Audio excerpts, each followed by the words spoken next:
Welcome back, U.S. history students, to part 2 of our civil rights movement contextualization. One of the things that we need to keep in mind is that the African American civil rights movement was not the only push for the recognition of basic constitutional rights. There's been a long tradition of unequal access of rights in American history.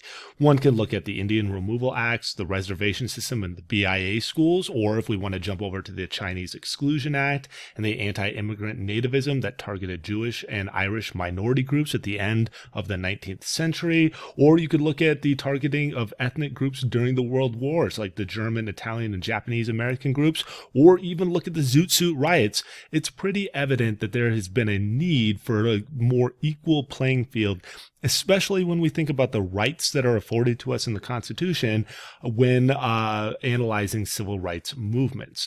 Now, the African American civil rights movement does provide a blueprint, and it creates a space for social and cultural equality. Specifically, the Civil Rights Act of 1964 and the Voting Rights Act of 1965 create a legal framework for equality. Then, when you look at the Commerce Clause being used to eliminate de facto segregation in the South and regulate interstate trade as a means of creating social equality and guaranteeing the success of the Civil Rights Act, it's pretty obvious that other groups could look at the example that was set forth by the African American civil rights leaders and say, hey, we could do that as well. So let's jump into this and see a little bit more about what was done during this time period of the 1960s and 70s to help achieve rights in other populations. Now, the first group that we're going to take a look at is the Latino civil rights movement. Right? Statistically, the Latino population had a large proportion of people living in the western and southwestern parts of the United States, somewhere between 3 and 9 million citizens.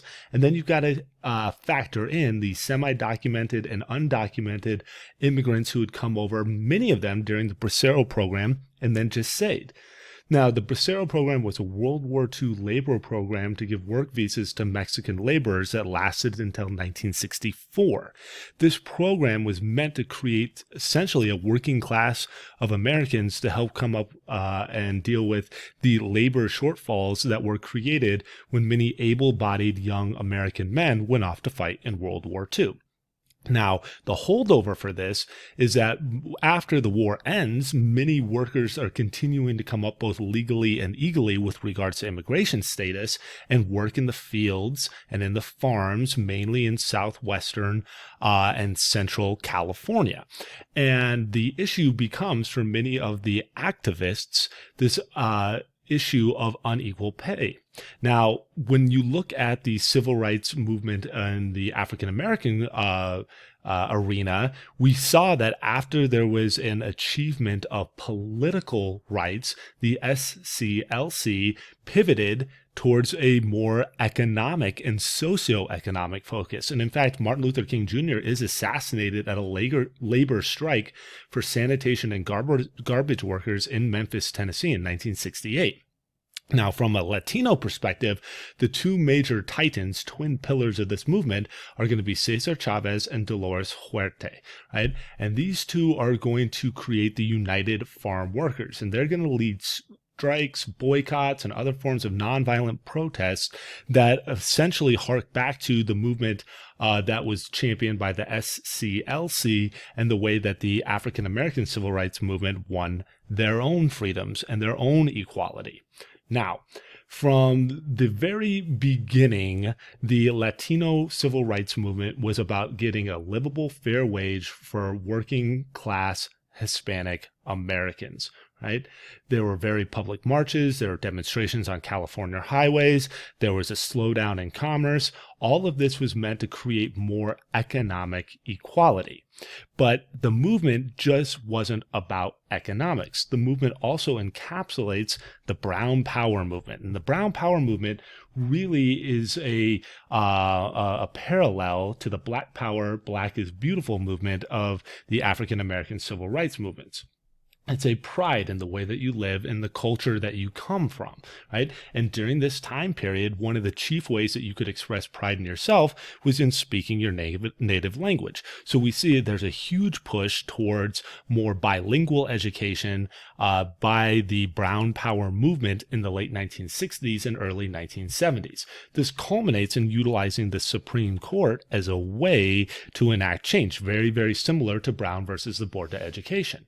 Specifically, you have the Bilingual Act of 1968. Now, that's going to be a legislative act, but it's backed up by two seminal Supreme Court cases. Lau v. Nichols. Lau v. Nichols is about bilingual education access and guarantees the right to a least restrictive education. It follows in suit with the Brown, the idea that equal access requires equal funding. Separate cannot be equal as well. Then in Plyer v. Doe, it's found by the Supreme Court that states cannot deny free public education based on immigration status, virtually guaranteeing that bilingual programs and other essential means of content delivery take place for Hispanic Americans and people who are mainly speaking Spanish, but not just Spanish.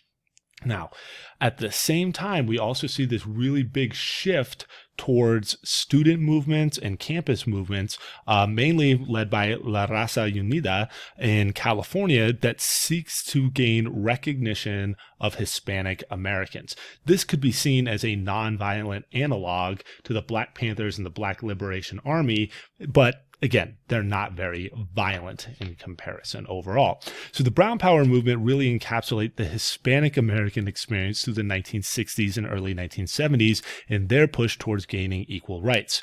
At the same time, the American Indian movement, or AIM, was a more militant group of individuals who were also seeking to gain more rights for Native Americans. A lot of their issues hark back to the cultural genocide that occurred at Bureau of Indian Affairs schools and the failure of the reservation system. On reservations in the Americas during this time period, there was a massive amount of poverty, there was a lack of opportunity, substance abuse, rampant crime that was under-prosecuted and under-reported because many people felt that inviting in the government was a bad thing. All of this culminates in the Trail of Broken Treaties March in 1972.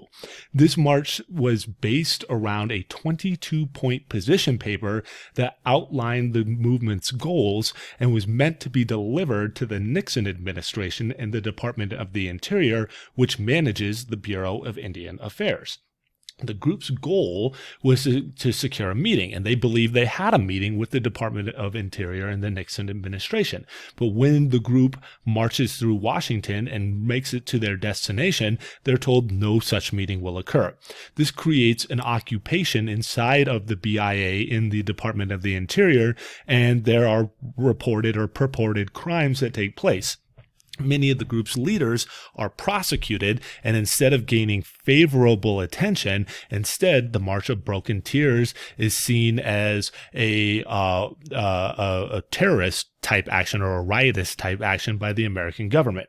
The response of AIM then is to try to force some other sort of change to take place within the Native American group, but also to get the government's attention. This culminates at the occupation at Wounded Knee.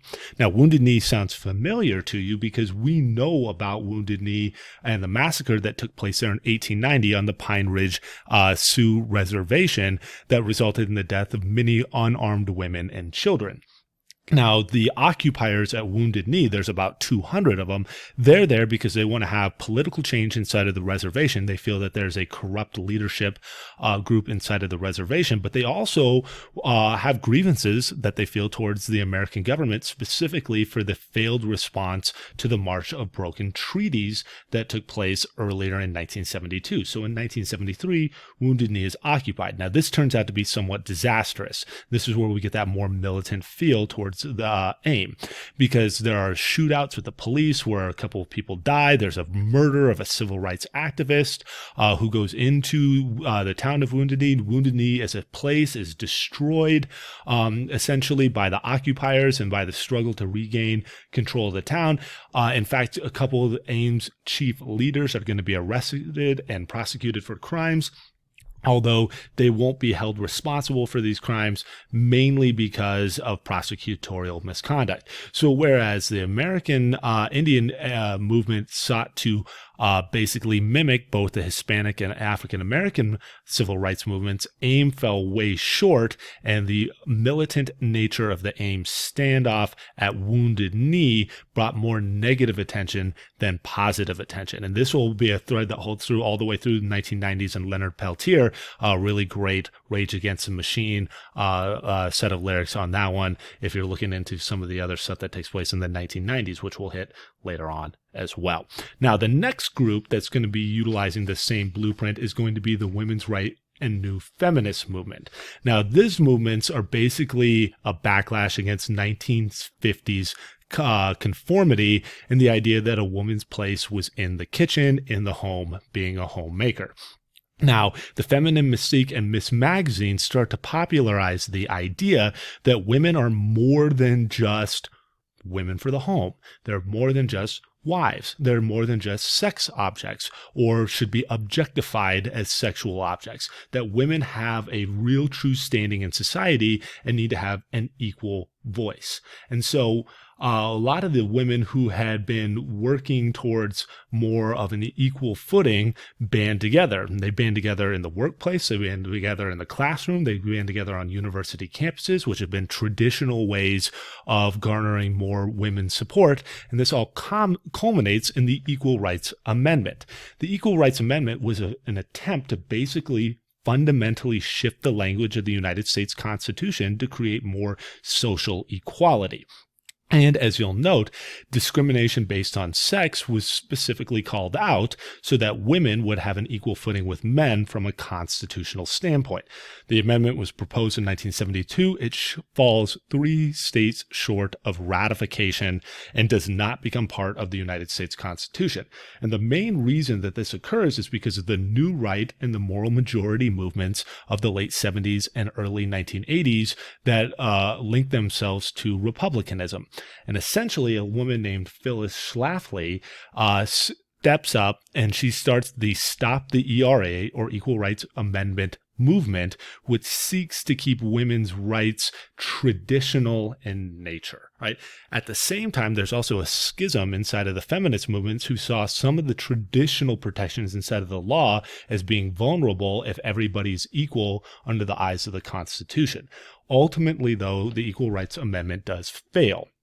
The movement, though, towards equal women's rights takes on a tangential cause as well, and this is where we maybe see the greatest success of the women's rights movement, and that, of course, is going to be Roe versus Wade. Now, no Supreme Court case in modern times might be more divisive, or no issue might be more contentious than a woman's right to choose to have an abortion or not.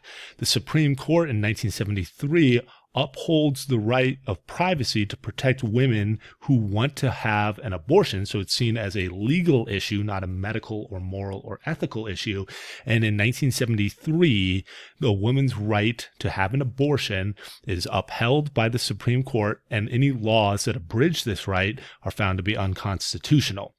Now, right up until 2020, we've seen that this has been a very highly contentious issue and one that seems to not be going away anytime soon.